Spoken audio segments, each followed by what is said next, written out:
treatment towards immigrants. In this lesson, we're going to try and figure out what happened to immigrants once they came to the United States and how they were treated. So we're going to talk about how they were treated in the places that they lived. We're going to talk about how they were treated in the places that they worked. We're going to talk about how they were treated by Americans that had been in America for a long time. So our objectives, we're going to be able to describe the treatment of immigrants in the 19th and early 20th centuries. And our essential questions are, how did immigration affect the demographics of the United States? That just means how did immigration change what Americans look like and who Americans are. How are immigrants treated when they arrived in the United States? We're going to figure out that as well. And keep in mind, we're not just learning about this so you guys know about immigrants and what it was like to be an immigrant. We're learning about this because if it wasn't for what happened during this time period, things would be a whole lot different today. Some of the things we have today, like minimum wage, or the fact that we're supposed to only work a certain number of hours a week, and if we go over that, we have to get overtime. The fact that if we're sick, we could call out sick. All that stuff we think about, we think is normal stuff. It wasn't normal during this time period, and because of the people that lived in this time period and eventually would fight to try and change things, we have much better conditions today. So we're learning about this to better understand what it used to be like so we could better appreciate the things that we have today. So once people left Ellis and Angel Island, like we talked about in the last lesson, they make their travel arrangements. If they had any money with them, they'd try and change it into American dollars. If you could find your luggage, you'd get it and you'd take it with you. So about 2/3 of the people that were at Ellis Island went somewhere else, but a third stayed in New York City. That's a big reason why New York City is so big. It's because when a lot of people came here from other countries, they just chose to stay. So they get to America, but now what? So where do they go? Many of them stayed in cities, like we said, because a lot of them already had families there or knew somebody that was in the city. And what starts to happen is they start to develop ghettos. That's where this word comes from, ghetto. A ghetto is a spot where one type of person usually tends to live, like one ethnic group or one racial group. So if there was, for example, there might be a neighborhood where only Irish people lived. So it would be an Irish ghetto. There might be a neighborhood where only Chinese people lived. That would be a Chinese ghetto. So that's where that term comes from. So they usually would move into an area that had people that were similar to them in some way. They were called ethnic enclaves, which meant, like I said, you live with people that are similar to you in some way. So why did they do that? They did that because it was tough in America, and which you're going to learn about in the next few slides. And if they lived in these areas, they looked out for each other. You can see that quote in red there. It says, "Here no one goes to bed on an empty stomach because one Pole will save another if he can." And Pole is a word used to describe somebody that was from Poland or Polish. So what the person who said that was saying was, in our neighborhood, everybody's family and we take care of everyone. So that's why a lot of people moved into areas that had people that were similar to them.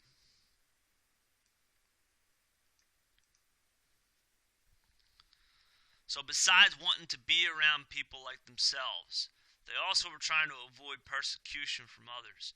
Meaning a lot of people that were of different races or different ethnicities didn't want to help people that were different from them or look down on them in some way. There was even these things called restricted covenants, which would be agreements among homeowners not to sell real estate to certain groups of people.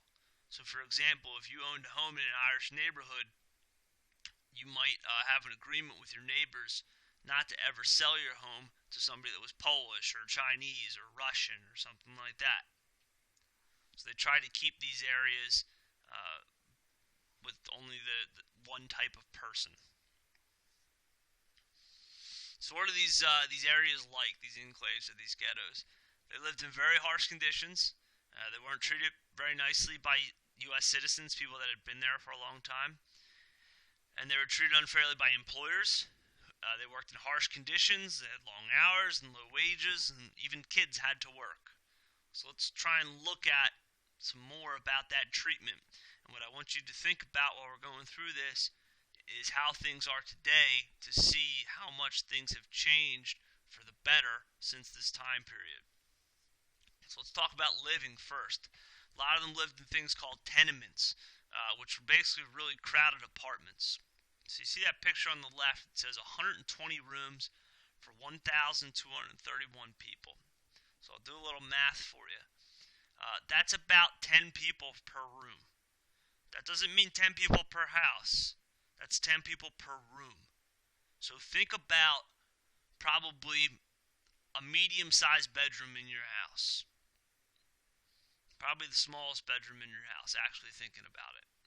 10 people would live in a spot that big. 10 people. You can imagine some of the problems that caused, having that many people living that close together.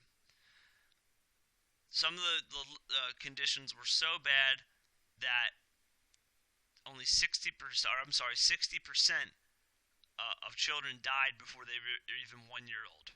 So if you were born into a tenement during this time period, there was a good chance you did not reach your first birthday. Imagine that. So it was not uncommon for up to 12 people to live in a single room apartment. That picture that you see on the top, that's an example of a single room apartment. And it's hard to see, but if you really look at the picture, you can see the faces of 5 people. There are 5 people in that picture, believe it or not. You're going to have to look for them, but they're all in the picture. And there'd be more than that who lived in that space. Most of the apartments didn't have toilets, they didn't have running water, they didn't have electricity, and they didn't have ventilation, which meant they didn't have like windows and things like that.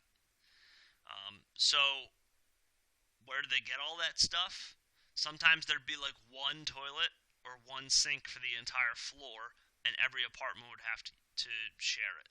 So you might have 100 people sharing one toilet and one sink. So that's where they lived. What about where they worked? They usually worked in industrial jobs, which are usually jobs where you're making stuff, or maybe you're digging out coal, for example. They were unskilled. They didn't have a lot of skills, and a lot of them didn't speak English, so they had to do very, very tough work. These are pictures that show you people working. What you should notice about these two people is they're both kids. We'll get into that more in the next couple slides. So they worked in factories, textile mills, which are places that make clothes, and coal mines, and they had little or more than likely no rights. So let's look at some of the things they didn't have. And what you're going to notice is a lot of these things we do have today. And that goes back to what I was talking about with if it wasn't for this time period, things might be very, very different in the United States. They didn't have a minimum wage. We have that today. Wages were set by the employer, so the employer got to decide how much to pay. Didn't have to, they could pay a penny if they wanted to.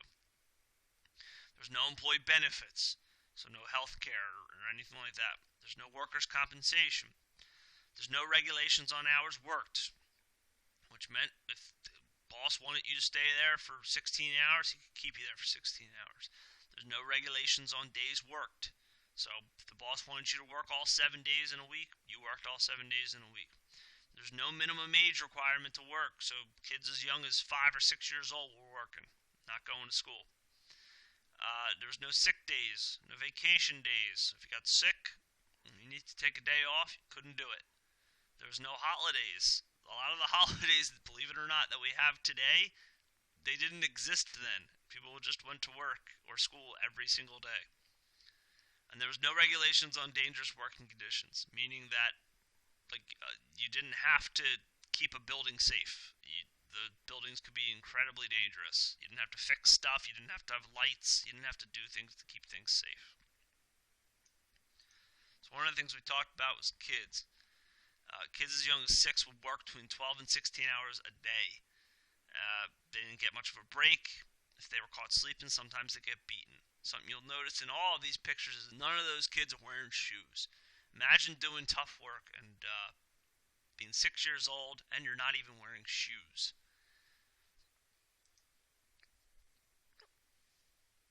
So how did Americans that had been there for a long time see all these immigrants? A lot of them didn't like them. They saw them as dangerous. And this thing called nativism becomes an issue. Nativism just meant that people that lived in the United States were afraid that immigrants were going to change things. So the immigrants didn't have a lot of allies, which is a big reason why they kind of stuck together. A lot of them were abused. They faced bigotry and racism. For example, Chinese immigrants were often beaten, forced to leave towns, or maybe even lynched, which means they were hung. They're, like we talked about, all these things, the conditions, the employment, the hatred they received, it just really wore down on them and made them probably question coming to the United States. Here's examples of things that you would see during the time period in different areas. And these things would be in restaurants. They'd be on people's homes, like you see with the picture on the lady on the left. A very famous sign, for example, that one of my ancestors told me about is there'd be a sign that say "No Irish need apply," which means like if you were Irish, you shouldn't even fill out an application because you're not going to get the job.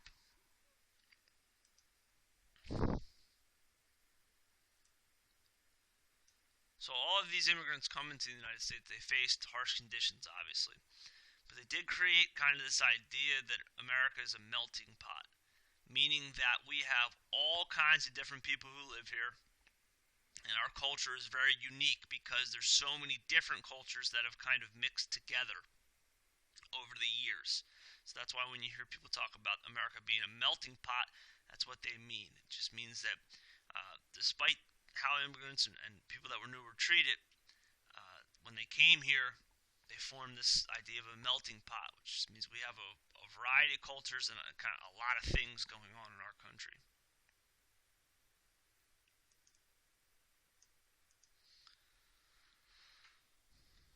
So that's it for this lesson.